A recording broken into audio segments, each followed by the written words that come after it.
오늘 아침에는 우리 창세기 43장을 읽게 됩니다. 창세기 43장. 우리 묵상의 주제가 요셉의 앞에 서니라. 요셉의 앞에 서니라. 우리 15절 말씀입니다. 15절 말씀 함께 읽습니다.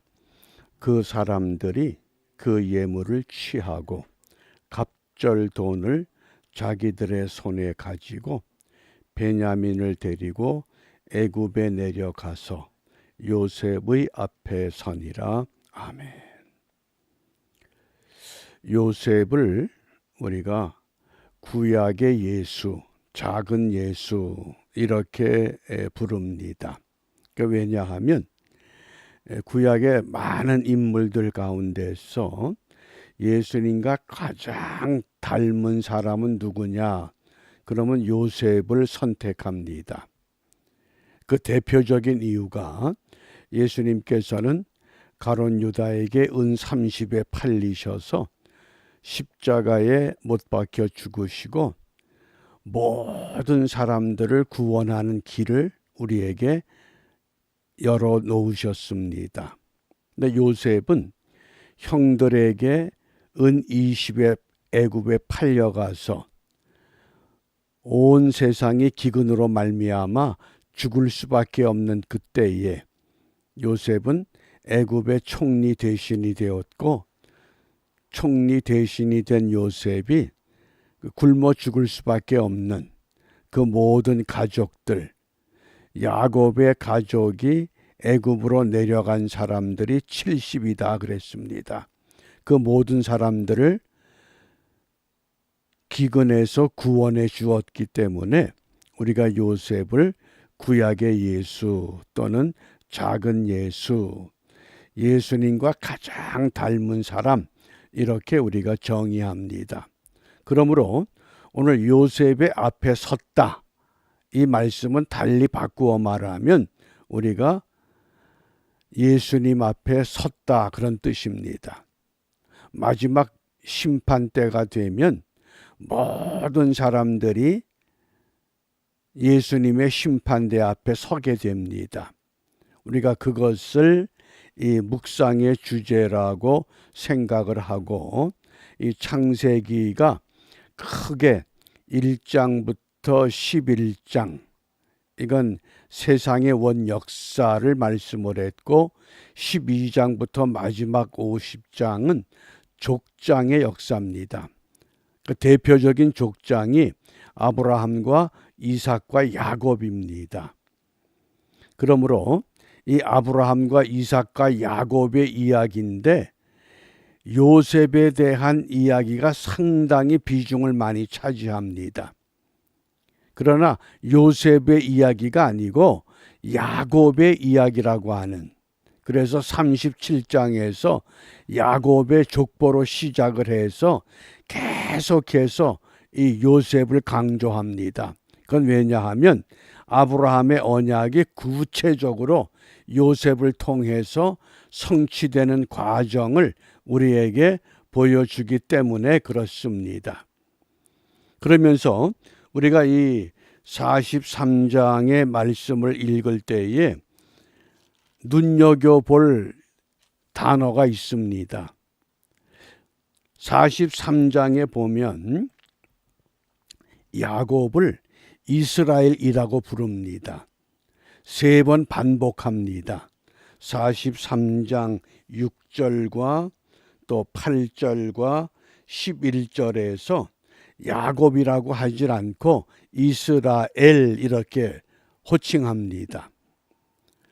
그 다음에 또 하나 관심을 가지고 우리가 눈여겨보아야 할 단어가 14절에 은혜라는 단어가 나옵니다. 은혜. 그리고 그 은혜라는 단어가 30절에서는 마음이라고 하는 단어로 사용됩니다. 그러니까 이 은혜가 무엇이냐?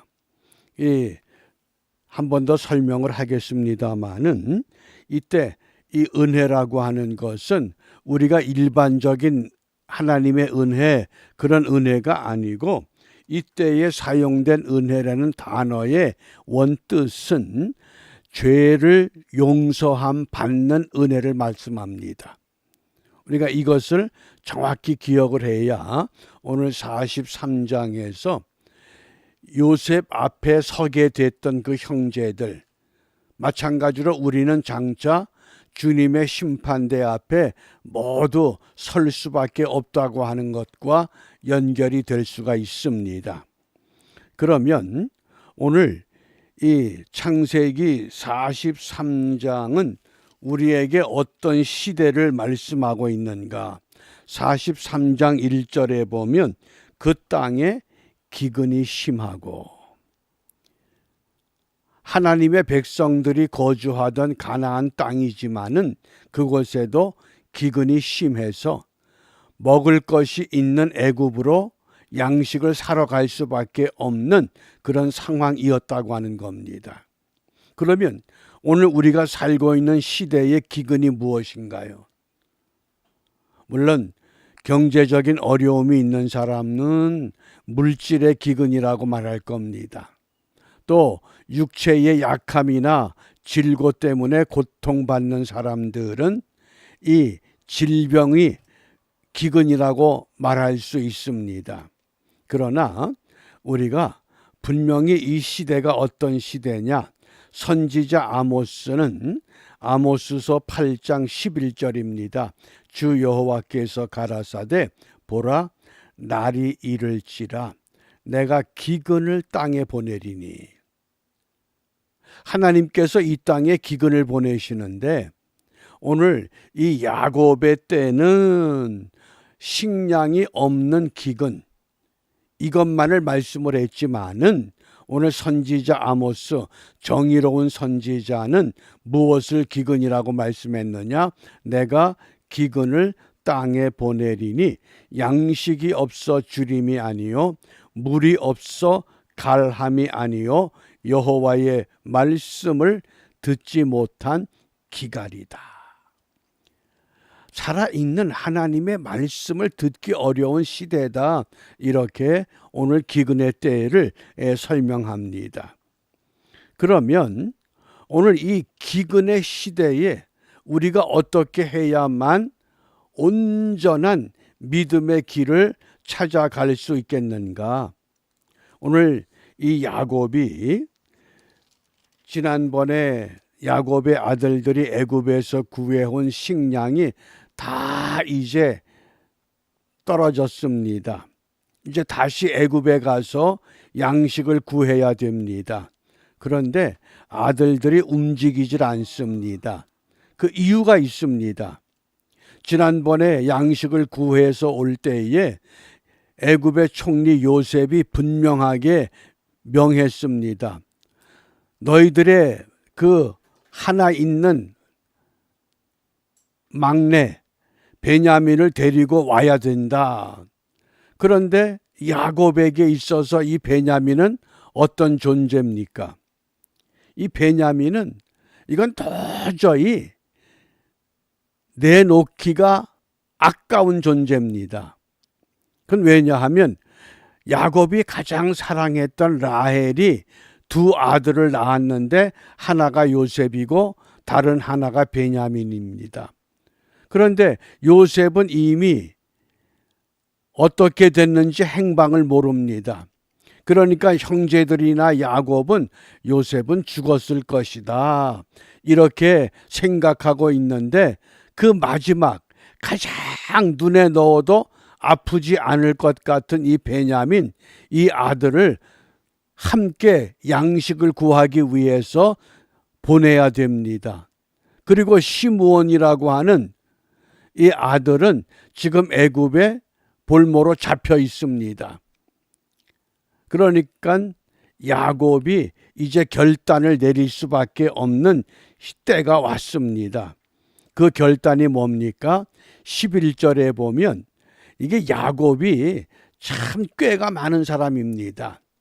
하도 어떻게 해서든 인간의 방법으로 이 기근의 때를, 이 위기를 넘어서 보려고 하는 그런 그 이 잔꾀가 여전히 야곱에게 남아 있었습니다.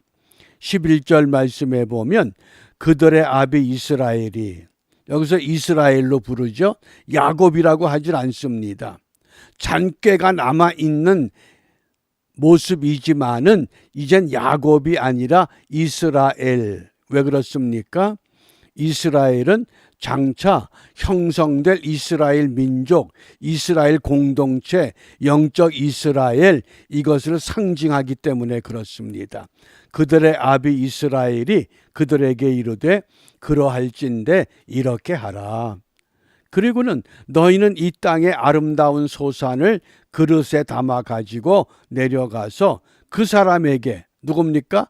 애굽의 총리가 된 아들 요셉에게 예물을 삼을지니 유향, 꿀, 향품, 모략, 비자, 파단행, 이게 뭡니까? 가나안 땅에 아주 특별한 토산품, 이것들을 요셉에게 갖다 바치라는 겁니다. 인간적인 방법을 다 해보는 겁니다. 그리고는 지난번에 식량을 사기 위해서 가져갔던 돈이 전부 자루에 들어있기 때문에 그 자루에 넣어있던 돈과 또 새로운 곡식을 살 만한 그런 돈, 이걸 철저하게 준비시켜서 이제 야곱이 결단을 내립니다. 어떤 결단이었습니까? 13절과 14절을 우리가 정확하게 읽어야 됩니다.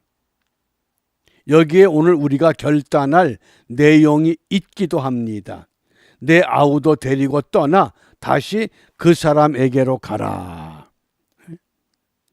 전능하신 하나님께서 그 사람 앞에서 너희에게 은혜를 베푸사.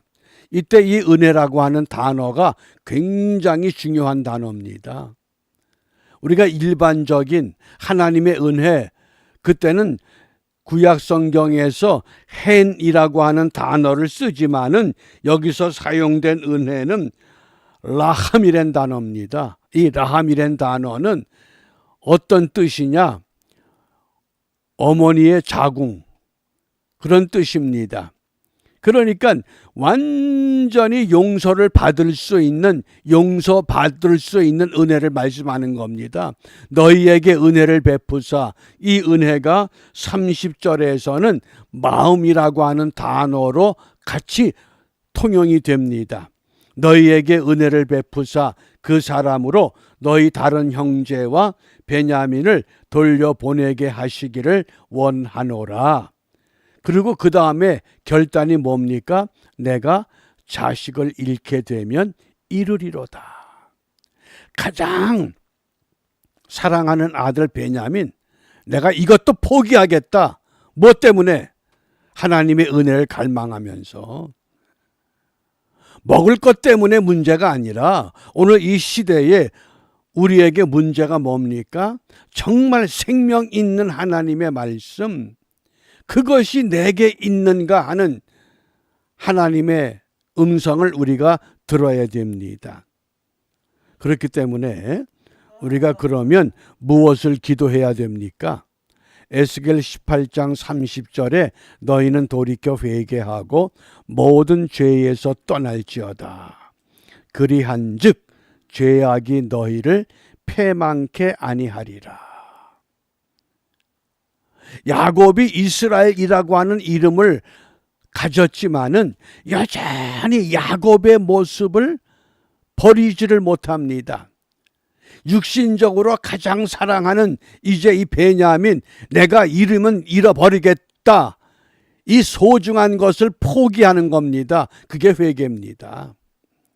내가 가장 소중하게 생각하는 것, 우리가 그것을 완전히 내려놓을 때, 그때에 비로소 새로운 약속, 새로운 은혜가 우리 앞에 펼쳐질 수 있다고 하는 겁니다.